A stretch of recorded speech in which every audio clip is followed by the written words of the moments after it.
a aliança da lei, uma aliança de graça. Esse é o título da nossa mensagem. A aliança da lei, uma aliança de graça. Diz assim a palavra do Senhor: no terceiro mês da saída dos filhos de Israel da terra do Egito, no primeiro dia desse mês, vieram ao deserto do Sinai. Tendo partido de Refidim, vieram ao deserto do Sinai, no qual se acamparam. Ali, pois, se acampou Israel em frente do monte. Subiu Moisés a Deus, e do monte o Senhor o chamou e lhe disse: assim falarás à casa de Jacó, e anunciarás aos filhos de Israel: tendes visto o que fiz aos egípcios, como vos levei sobre asas de águia e vos cheguei a mim. Agora, pois, se diligentemente ouvirdes a minha voz e guardardes a minha aliança, então sereis a minha propriedade peculiar dentre todos os povos, porque toda a terra é minha. Vós me sereis reino de sacerdotes e nação santa. São estas as palavras que falarás aos filhos de Israel.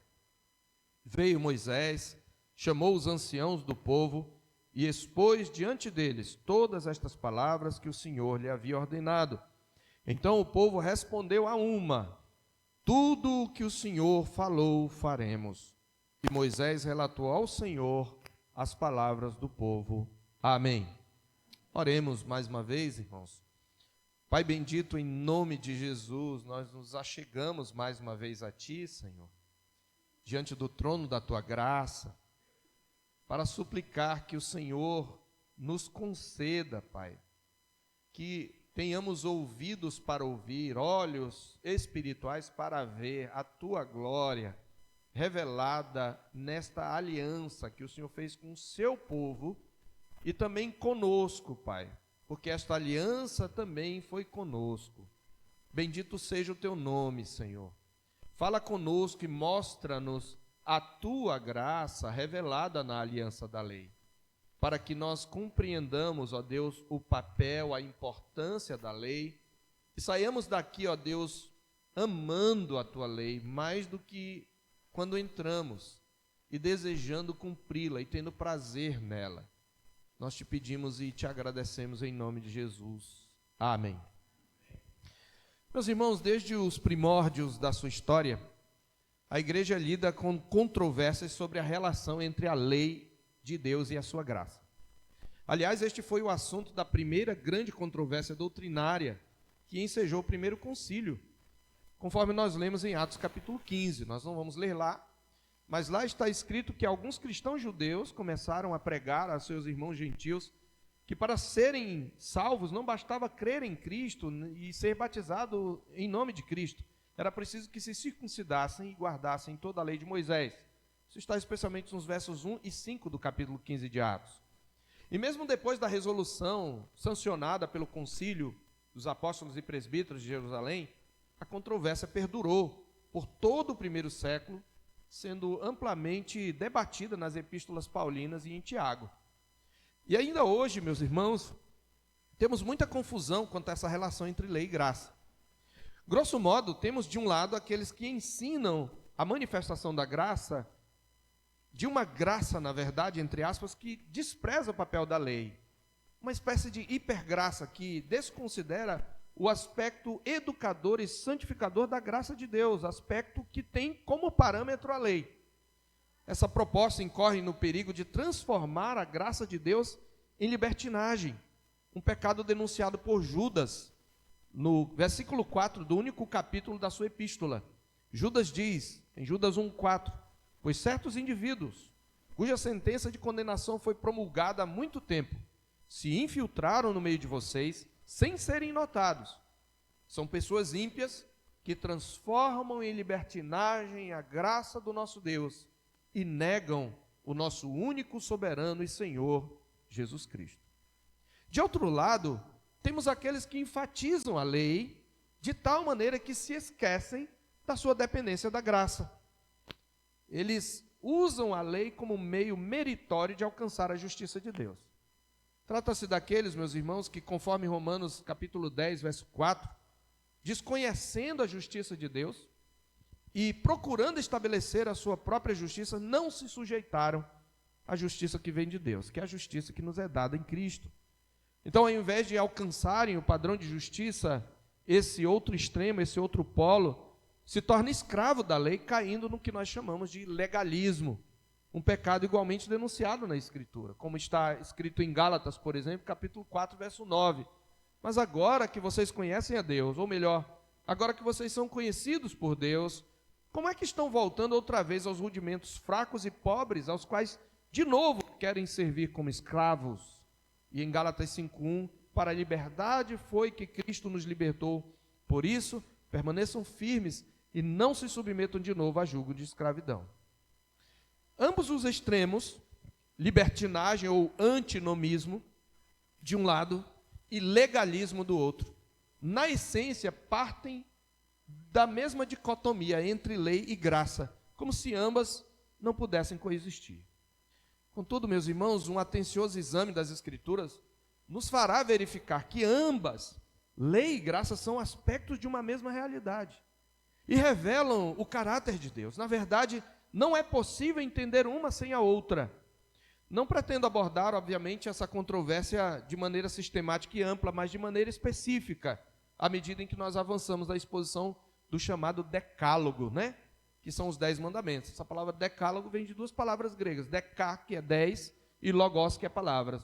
Literalmente, o que nós lemos como traduzido na nossa Bíblia por 10 mandamentos, no texto original hebraico são as 10 palavras do Senhor. Então, na exposição do decálogo que nós começamos a fazer, a partir do seu preâmbulo, é nosso objetivo que tenhamos melhor compreensão do nosso texto e livrar-nos, e que nos livremos dessa dicotomia entre lei e graça como se elas fossem inimigas.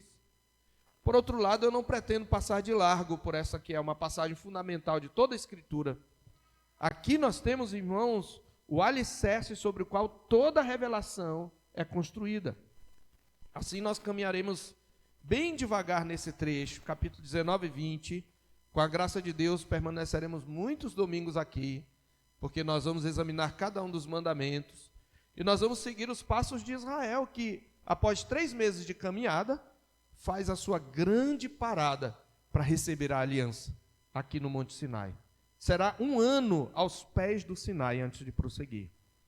Então, meus irmãos, adentrando mais propriamente o nosso contexto, só para relembrar, nós vimos na primeira mensagem em Êxodo, que o livro pode ser dividido em 3 grandes blocos, né? Primeiro bloco pode ser intitulado O Senhor resgata o seu povo, que vai exatamente do capítulo 1 até o 18, capítulo anterior ao capítulo que lemos. O Senhor resgata o seu povo. E o clímax desse trecho, como nós vimos, é a Páscoa, em Êxodo 12. E nós podemos resumir esse primeiro bloco uma só palavra, que é a palavra redenção. Até aqui nós vimos a redenção. O segundo bloco ele pode ser resumido na frase: o Senhor faz aliança com o seu povo. Então, o Senhor resgata o seu povo. Em segundo lugar, o Senhor faz aliança com o seu povo. Capítulos 19 a 24 de Êxodo. E o clímax desse bloco é exatamente a entrega da lei aqui no Sinai. E nós podemos resumir esse bloco na palavra aliança. E o terceiro bloco, o último, podemos resumir na frase: o Senhor vem habitar com o seu povo, que vai do capítulo 25 até o 40, que culmina, tem o seu clímax, com a glória de Deus revelada no tabernáculo. O livro é terminado, é concluído com Deus habitando no meio do seu povo, em Êxodo 40. Podemos resumir esse último bloco na palavra habitação. Então, nós encerramos, portanto, o primeiro bloco, e nós estamos começando hoje o segundo bloco, a aliança. Veja, depois de arrancá-los do Egito e os guiar pelo deserto, o Senhor cumpre o sinal que havia anunciado a Moisés quando do seu chamado, respondendo a sua pergunta. Você lembra? Em Êxodo 3, versos 11 e 12, foi a primeira desculpa de Moisés para dizer não ao chamado. Está escrito, Êxodo 3, 11 e 12. Então Moisés perguntou a Deus: quem sou eu para ir a Faraó e tirar do Egito os filhos de Israel? Deus respondeu: eu estarei com você, e este é o sinal de que eu o enviei. Depois de você ter tirado o povo do Egito, vocês adorarão a Deus neste monte. É aquele mesmo monte em que eles agora estão. Então, meus irmãos, naquele lugar santo, onde o Senhor se revelara a Moisés pela primeira vez, agora, mais uma vez, o Senhor se revelaria, só que com toda a nação, para toda a nação de Israel, e entraria com essa nação em um pacto. E essa aliança é escrita e sancionada no Sinai. É importante que saibamos aqui, falando um pouco do contexto cultural, a aliança que será escrita pela primeira vez, na verdade, no caminho já vimos que em Mara, um estatuto e uma ordenação foram escritos, mas pela primeira vez você tem a escritura, um grande bloco de escritura, na verdade, que é feita a sua inscrição, um grande bloco de revelação, melhor dizendo, inscrito. Então, a aliança escrita e sancionada no Sinai, ela tinha a mesma estrutura dos antigos tratados hititas.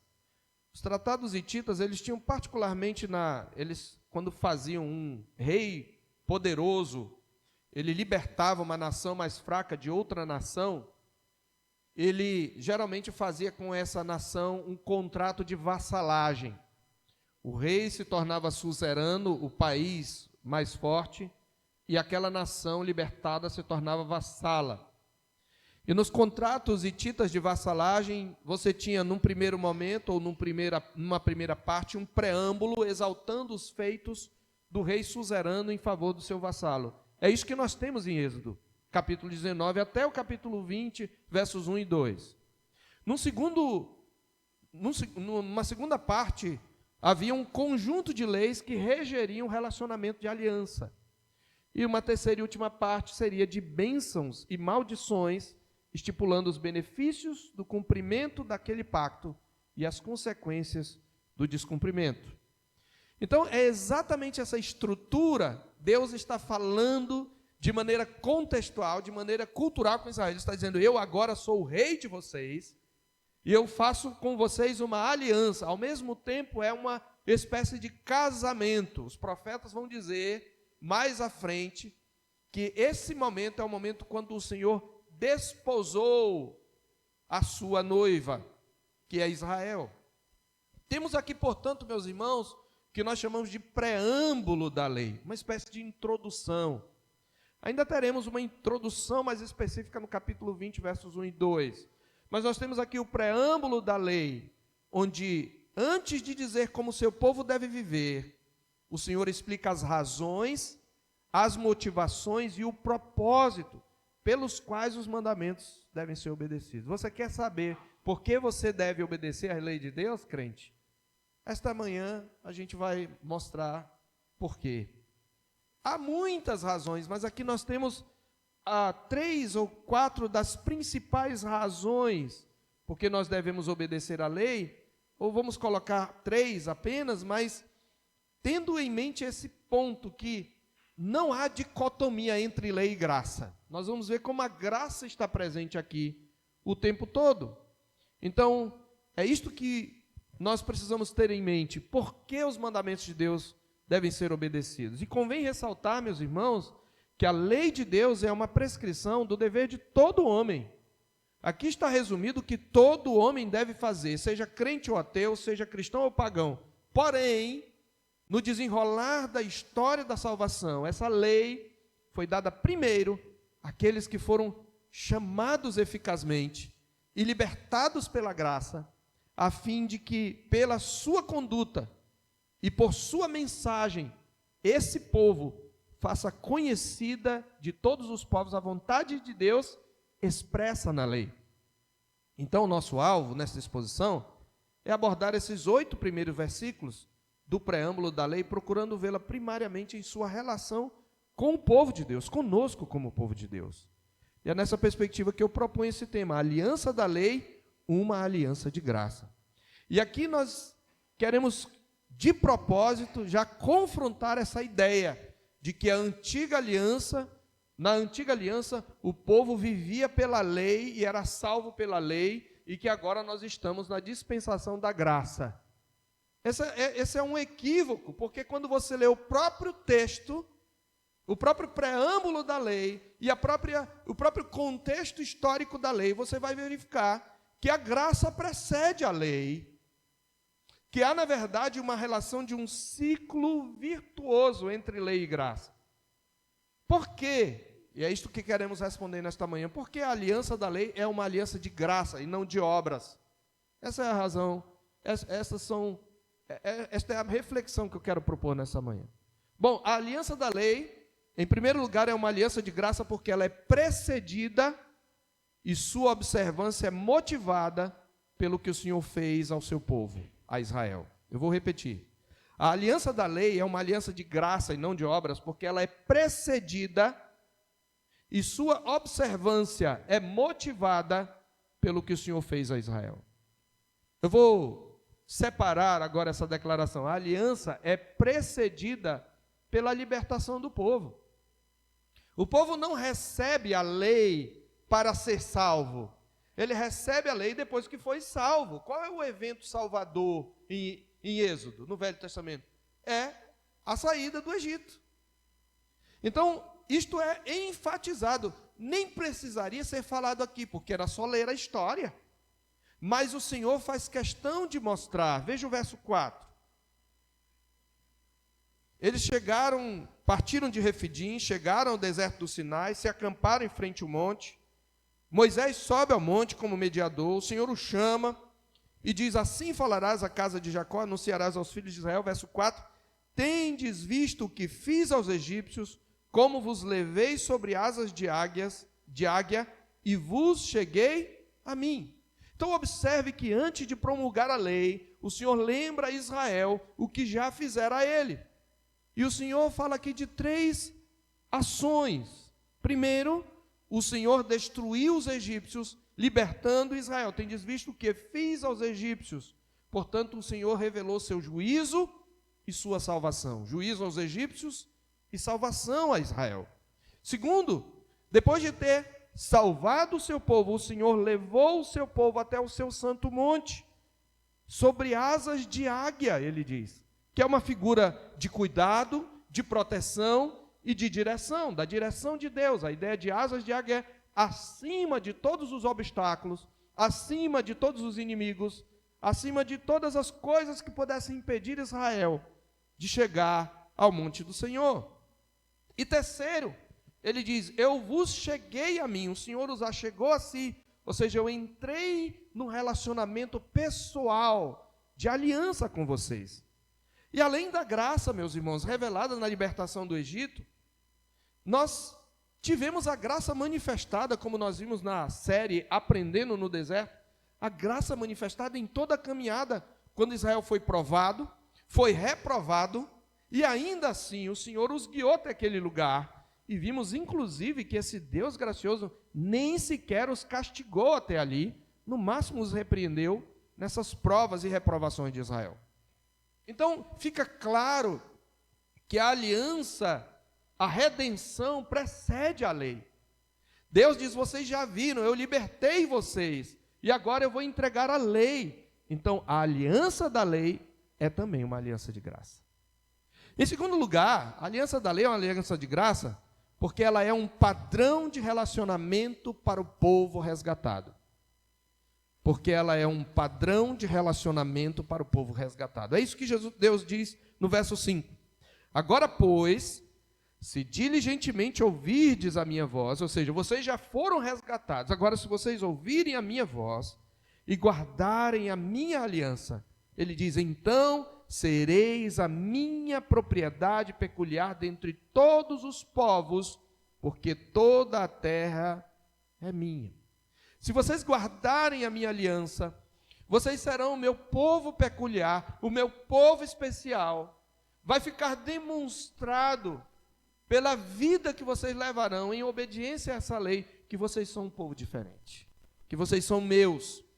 Então, meus irmãos, observem que depois de lembrá-los do que ele já tinha feito por eles até aqui, o Senhor lhes está prometendo que se ouvissem a sua voz, se guardassem a sua aliança, conforme expressa na sua lei, eles continuariam desfrutando dessa relação pessoal soberana e graciosamente estabelecida pelo Senhor. Não é que eles se tornariam o povo do Senhor, não é nesse sentido, é que eles continuariam na posse dessas bênçãos, como sua propriedade particular ou peculiar.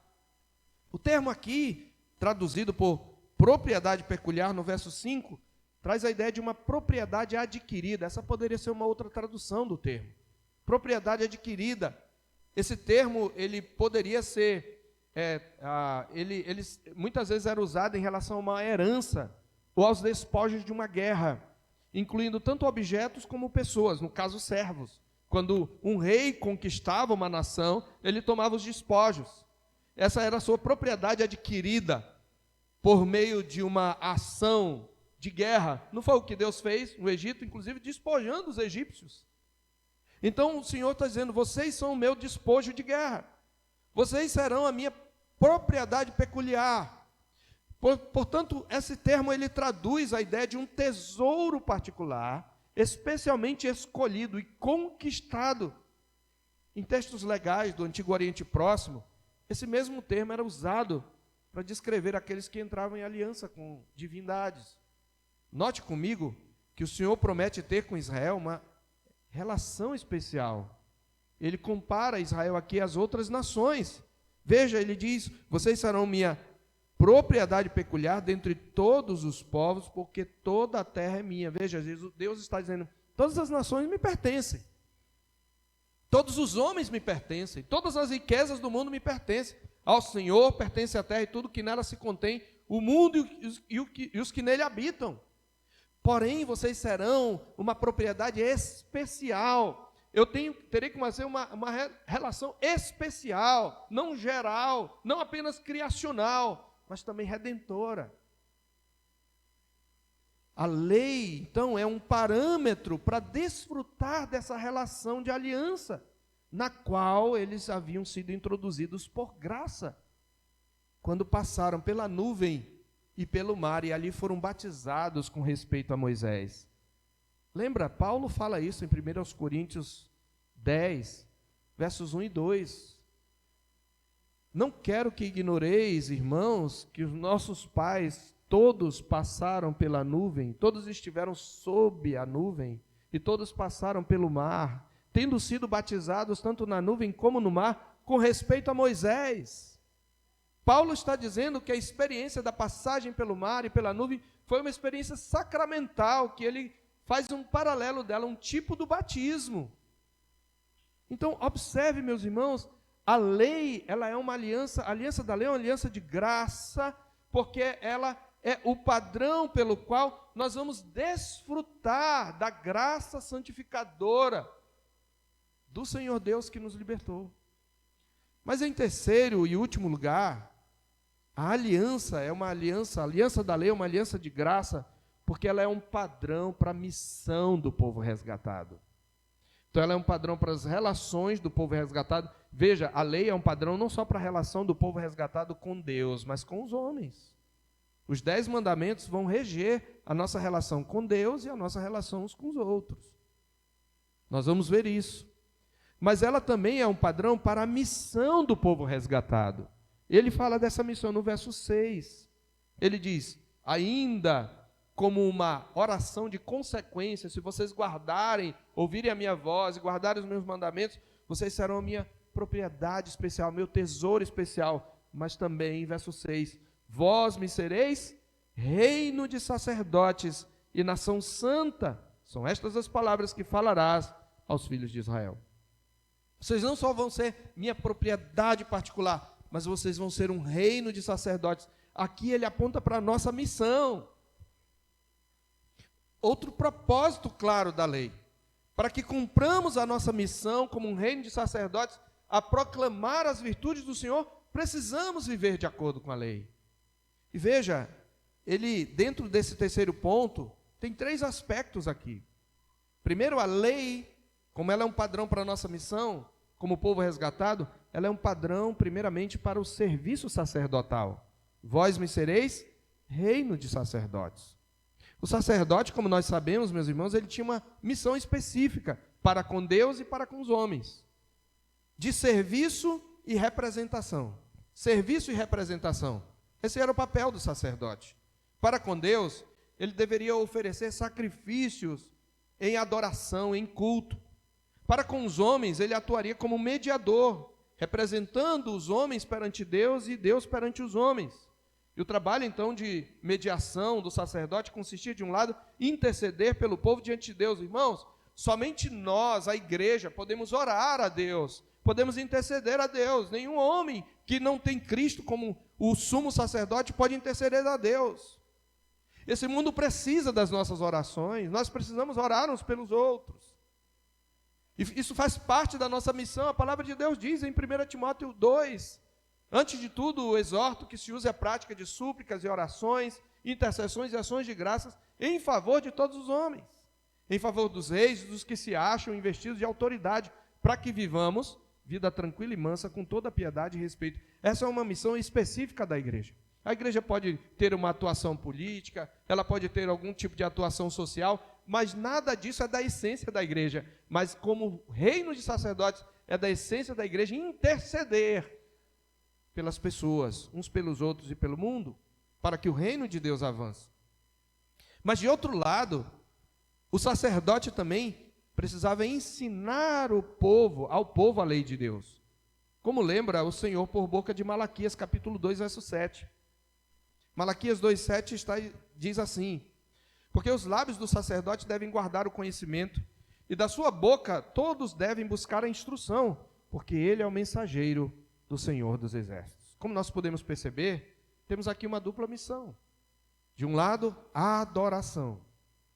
De outro lado, proclamação. Aqui está a missão da igreja. Para cumprir essa missão, nós temos que seguir o padrão da lei. Este é o ponto. Lembrando que a oração é oferecida no contexto da adoração. Mas há um segundo aspecto dentro dessa missão. A lei é um padrão também para a santidade de vida. Ele diz: vocês serão não só um reino de sacerdotes, mas uma nação santa, isto é, uma nação separada do mundo ímpio, uma nação dedicada a viver exclusivamente para o seu libertador, uma nação consagrada, pura, que manifesta o caráter do seu Deus. Qual é o padrão da santidade, irmãos? É a lei de Deus. É na lei que temos o padrão de santidade. E terceiro aspecto, ainda dentro da nossa missão, a lei seria para nós, é para nós, um padrão da sabedoria a ser testemunhada aos povos. Lembrando que o sacerdote também ensinava a lei. O ímpio não conhece a lei. Ele até tem a lei de Deus no seu coração, mas ele não tem a revelação especial, não tem o Espírito Santo de Deus. E em Deuteronômio capítulo 4, versos 5 e 6, nós temos um preâmbulo ampliado da repetição da lei para a nova geração, dos filhos dessa geração aqui.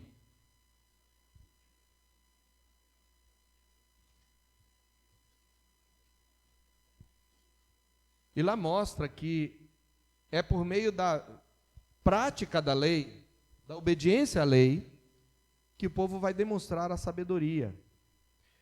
Em Deuteronômio 4, se você observar o capítulo 5, no capítulo 5 nós temos a repetição dos 10 mandamentos.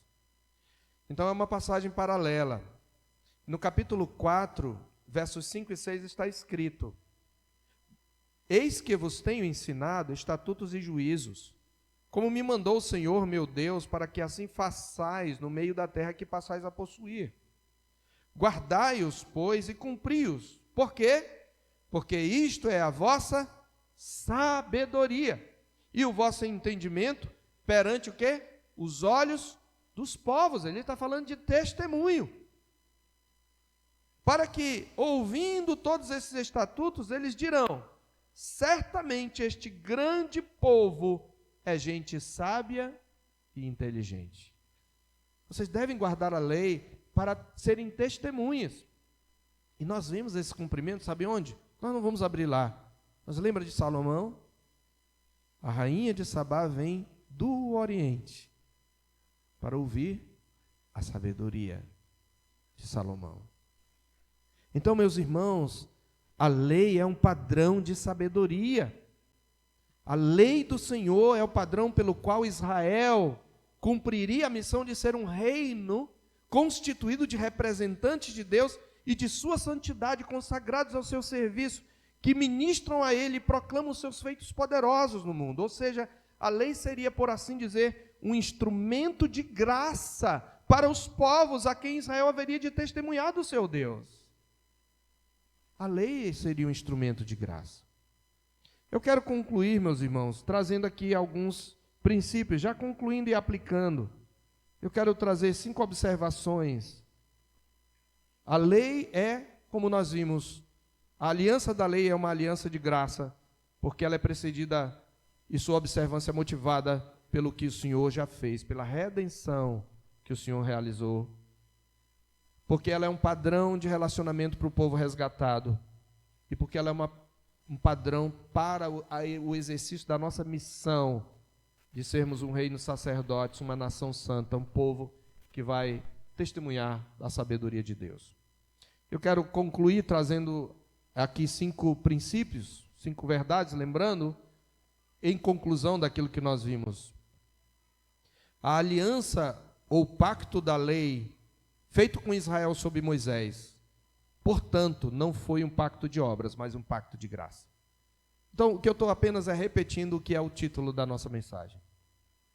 Vimos claramente, a aliança da lei feita com Israel sob Moisés não foi um pacto de obras, foi um pacto de graça. Entenda isso de uma vez por todas. Certo? E o termo administrativo desse pacto foi essa lei objetivada e escrita em tábuas de pedra. Lembre que somente nossos primeiros pais, Adão e Eva, estiveram sob um pacto de obras no momento de sua criação, antes da entrada do pecado. Após a queda, todo o relacionamento de Deus com seu povo foi fundamentado numa aliança de graça, e isto inclui a aliança da lei ou a aliança mosaica. Neste sentido, meus irmãos, a mesma graça concedida a Adão, a Noé e aos patriarcas é dispensada aos seus descendentes. Porém, o que temos aqui é uma ministração superior daquela graça, pois a aliança agora é feita com uma nação, e não mais com indivíduos. E os termos da aliança, outrora administrados subjetiva e diretamente aos patriarcas, agora recebem um padrão objetivo, uma lei escrita. E no progresso dos feitos redentores de Deus, a graça ministrada na nova aliança em Cristo, por sua vez, é superior àquela ministrada sob a lei, porque o Evangelho é o cumprimento da justiça de Deus, testemunhada pela lei e pelos profetas, como Paulo anuncia em Romanos 3:21, mas agora sem lei, a justiça de Deus se manifestou, sendo testemunhada pela lei e pelos profetas. Romanos 3:21. Então, o contraste que devemos considerar, preste atenção nisso, o contraste que devemos considerar, portanto, não é entre lei e graça. O contraste na história da salvação é entre lei e evangelho. Aqui é um contraste. E não é um contraste de oposição propriamente. É algo complementar, o contraste entre lei e evangelho. A lei mostra o nosso pecado e sanciona a sentença sobre ele. O evangelho, por sua vez, nos mostra a solução para essa condenação. Cristo cumpriu a maldição da lei. Cristo cumpriu a lei, fazendo-se ele próprio maldição em nosso lugar. Gálatas 3:13. A nossa confissão de fé, meus irmãos, a confissão de fé de Westminster, em seu capítulo 7, captou bem essa relação de contraste entre o pacto das obras, feito com Adão, antes da queda, e o pacto da graça, interposto após a queda, bem como a relação entre lei e evangelho, nos parágrafos 2 a 5 do capítulo 7, que eu quero passar a ler. O primeiro pacto feito com o homem era um pacto de obras. Nesse pacto foi a vida prometida a Adão e nele a sua posteridade, sob a condição de perfeita obediência pessoal. O homem podia obedecer, não havia entrado pecado no mundo. O homem, tendo se tornado, pela sua queda, incapaz de vida por esse pacto, o Senhor dignou-se fazer um segundo pacto, geralmente chamado o pacto da graça. Nesse pacto, ele livremente oferece aos pecadores a vida e a salvação por Jesus Cristo, exigindo deles a fé nele para que sejam salvos, e prometendo dar a todos os que estão ordenados para a vida o seu Santo Espírito, para dispô-los e habilitá-los a crer. Este pacto da graça é frequentemente apresentado nas Escrituras pelo nome de testamento, em referência à morte de Cristo, o testador, e à perdurável herança com tudo que lhe pertence legada neste pacto. Agora observe essa afirmação aqui. Este pacto no tempo da lei, que é um pacto de graça, já foi dito, este pacto no tempo da lei não foi administrado como no tempo do Evangelho, que é a nova aliança. Sob a lei, foi administrado por promessas, profecias, sacrifícios, pela circuncisão, pelo cordeiro pascual e outros tipos de ordenanças dadas ao povo judeu, prefigurando tudo Cristo que havia de vir. Por aquele tempo, essas coisas, pela operação do Espírito Santo, foram suficientes e eficazes para instruir e edificar os eleitos na fé do Messias prometido. Eles creem no Messias que havia de vir. Nós cremos no Cristo que já veio, porque tinham plena remissão de pecados e a vida eterna. Essa dispensação chama-se Velho Testamento. Então, esse é o contraste lei e evangelho. A aliança da lei é uma aliança de graça. Segunda observação, lei e graça, portanto, não são opostas, mas complementares. A lei e a graça não são opostas. Parafraseando Spurgeon, não precisamos conciliar lei e graça, porque não é necessário conciliar dois amigos que vivem em paz, um com o outro. Na verdade, meus irmãos, a lei é um instrumento da graça.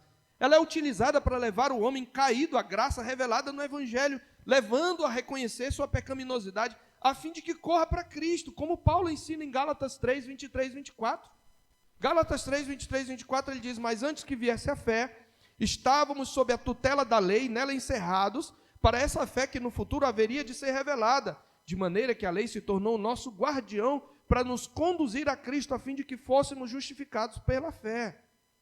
Além disso, a lei é um instrumento da graça santificadora, porque uma vez resgatados por Cristo, a lei se torna para os eleitos um padrão do viver que agrada o seu Redentor. Por isso, Paulo diz que o fim da lei é Cristo, para a justiça de todo o que crê, em Romanos 10, 4. Então, meus irmãos, regenerados pelo Espírito Santo e impulsionados pelo amor a Deus e ao próximo, os eleitos lutam por cumprir a lei de Deus no poder do Espírito, e eles têm prazer na lei de Deus.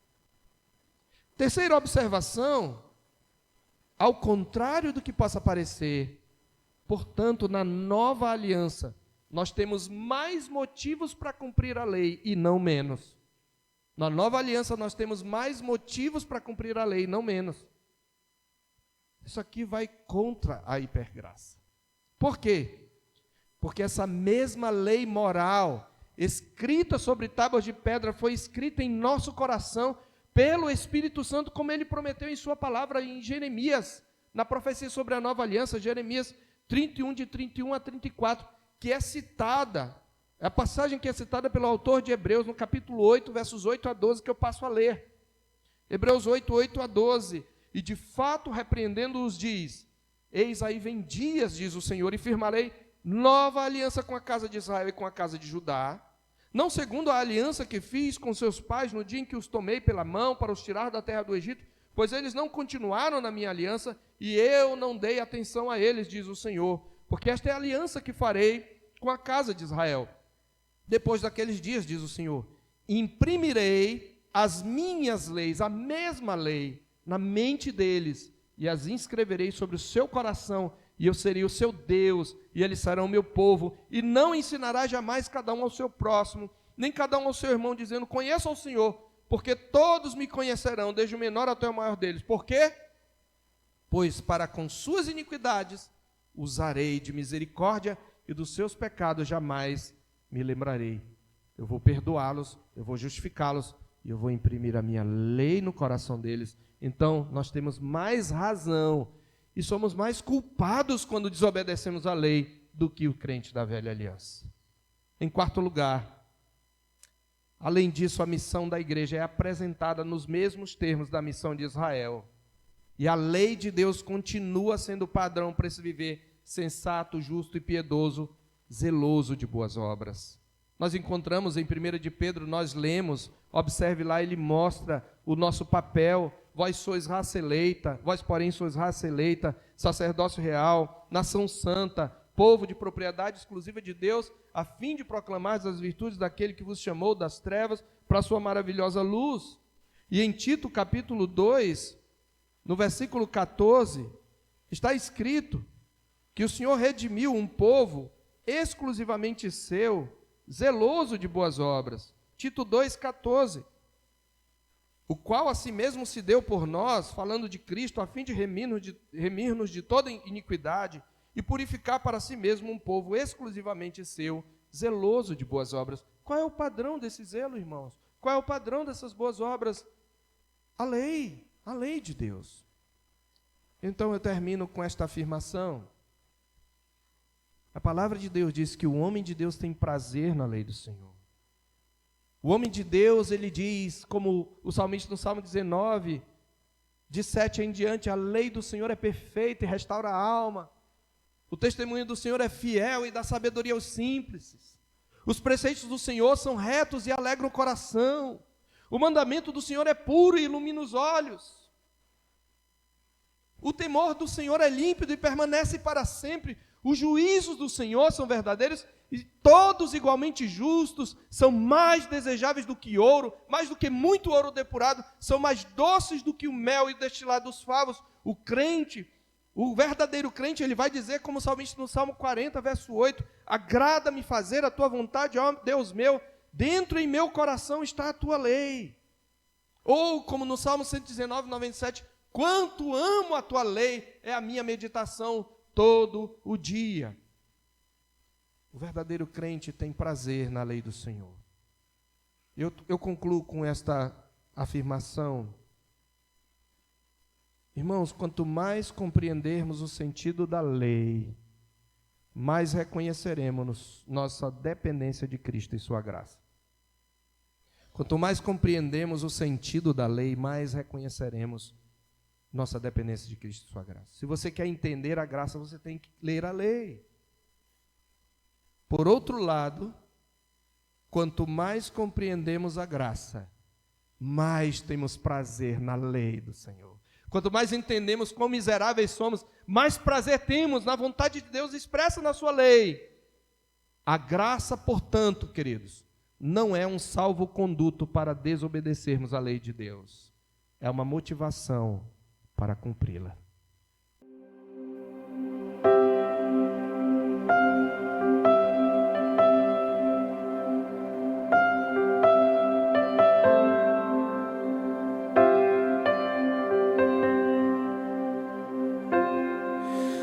Tu és bem-vindo aqui.